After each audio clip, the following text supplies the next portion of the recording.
Imagine um homem que viveu no topo do mundo, rodeado de luxo inimaginável, jatos privados e uma ilha particular no Caribe.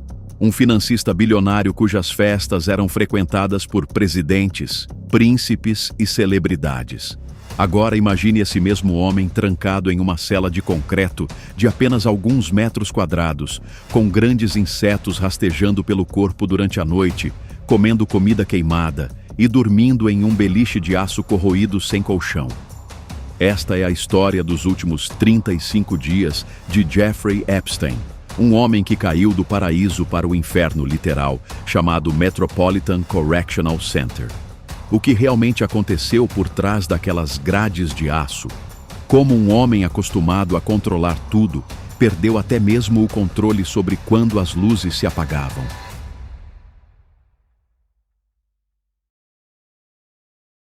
Em 6 de julho de 2019, Jeffrey Epstein foi preso e levado para o Metropolitan Correctional Center em Manhattan, uma das prisões federais mais severas dos Estados Unidos. O MCC, apelidado pela mídia como o Guantánamo de Nova York, era conhecido por suas condições extremas de segurança e deterioração completa. Inaugurado em 1975, o prédio de 12 andares no coração de Manhattan já havia abrigado criminosos notórios como El Chapo, John Gotti, Bernie Madoff e terroristas internacionais. Também a mesma prisão que sua esposa Ghislaine Maxwell se encontra atualmente.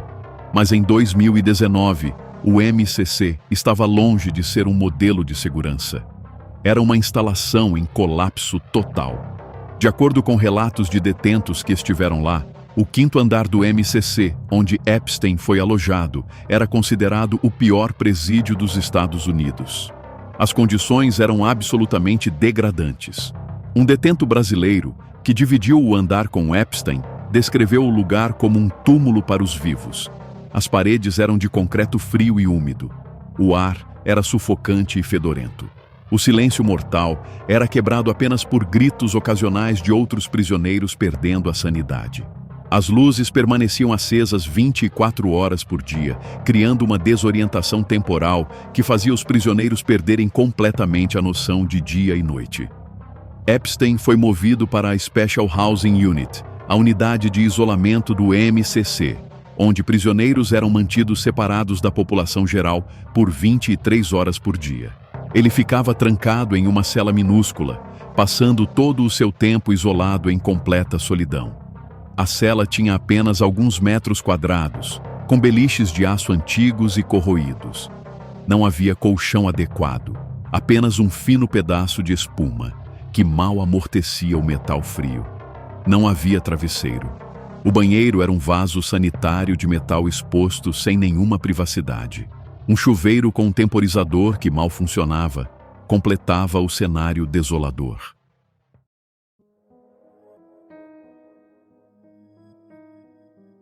Epstein foi inicialmente alojado com Nicholas Tartaglione, um ex-policial corrupto acusado de 4 assassinatos brutais. Imagine dormir a poucos centímetros de um homem violento que poderia matá-lo a qualquer momento. A convivência em uma cela apertada com um assassino adicionava uma camada extra de terror psicológico. Epstein tinha que comer, dormir e usar o banheiro exposto na frente de Tartaglione. Não havia privacidade. Não havia escape.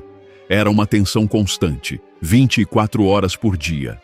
Em 23 de julho de 2019, apenas 17 dias após sua prisão, Epstein foi encontrado inconsciente em sua cela com um pano enrolado em seu pescoço. Havia marcas de lesões visíveis.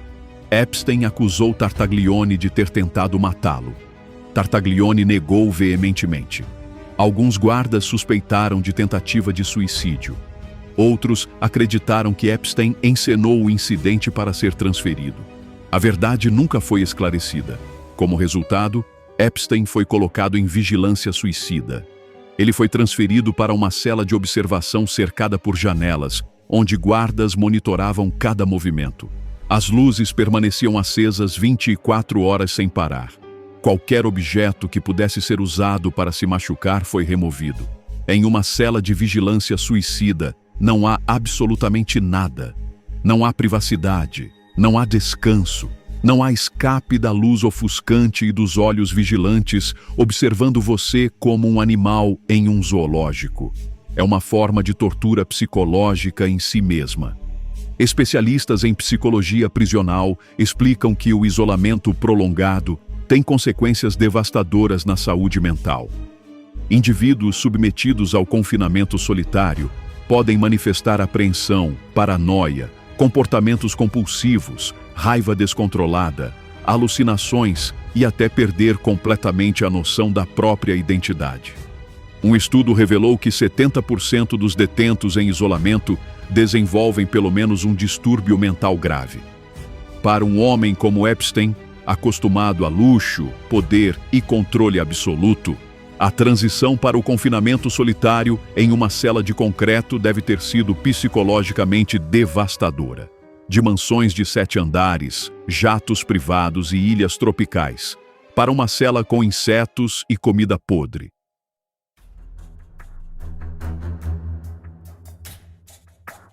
Em 24 de julho, após o primeiro incidente, Epstein se reuniu com um psicólogo da prisão e declarou que não tinha interesse em se matar. Ele disse que tirar a própria vida seria maluquice e que estava muito dedicado a lutar por seu caso.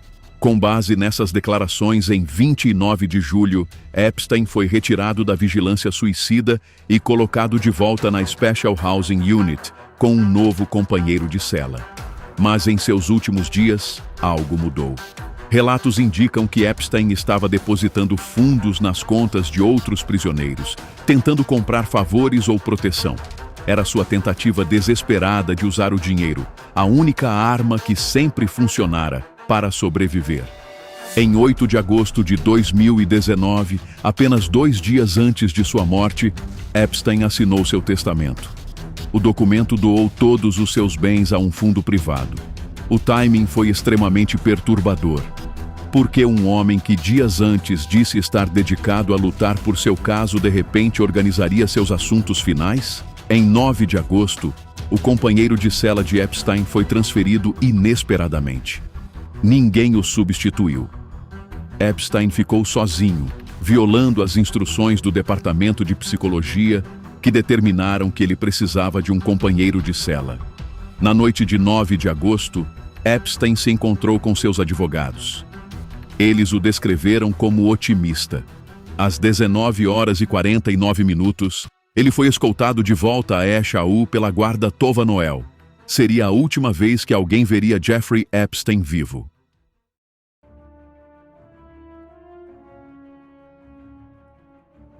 As imagens do circuito interno mostram que os 2 guardas designados, Tova Noel e Michael Thomas, não realizaram a contagem de presos exigida. Durante a noite, violando completamente o protocolo, Epstein não foi verificado a cada 30 minutos como determinado. Os 2 guardas adormeceram em suas mesas. Por cerca de 3 horas, ninguém verificou se Epstein estava bem. Ninguém fez rondas. Ninguém cumpriu suas obrigações. Às 10h40 da noite, uma figura misteriosa de cor laranja foi capturada pelas câmeras subindo as escadas em direção ao andar isolado onde estava a cela de Epstein. Analistas de vídeo afirmaram que o movimento era consistente com um detento ou alguém vestindo uniforme laranja de prisão. A identidade desta figura nunca foi confirmada. 2 câmeras posicionadas diretamente em frente à cela de Epstein falharam naquela noite. Justamente aquelas que capturariam qualquer movimento na porta da cela de Epstein não funcionaram. A coincidência foi considerada altamente suspeita. A cela de Epstein deveria ter sido revistada regularmente, mas não foi. Se tivesse sido revistada, os guardas teriam descoberto que ele tinha excesso de lençóis, cobertores e roupas, material suficiente para fazer uma corda improvisada.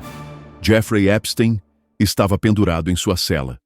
Um pedaço de tecido laranja, parte de seu uniforme transformado em corda, estava amarrado ao beliche e enrolado em torno de seu pescoço. Guardas iniciaram reanimação e ele foi transportado para o Hospital Beekman. As imagens são perturbadoras Lesões severas eram visíveis no pescoço. Sua pele estava pálida. Os médicos trabalharam freneticamente, mas era tarde demais. Às 6h39, Jeffrey Epstein foi declarado morto.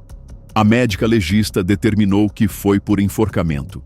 Porém, Michael Baden, patologista forense contratado pela família, contestou veementemente.